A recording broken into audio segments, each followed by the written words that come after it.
这航母比我想象中的要小一些，这是一艘退役的航母，我们等一下上去看一下。今天来温习一下以前的船员生活哈，看这个驾驶舱在那个上面，上面有雷达，看转动的那个，进到航空母舰上面的甲板上的操作舱里面来了啊，这么窄，这个地方到处都要小心碰到头。慢点哦，这是一个瞭望台，驾驶舱，看这线呢多少复杂，一个这边全是战斗机，这是进到船舱里面去，这有点想起来我以前当船员的时候，这是司令住的。重要的战斗会议都在这里开啊，这雷达，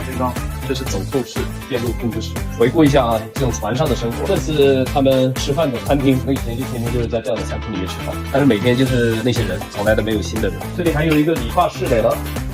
像这种航母作战的时候，医院啊、手术室啊，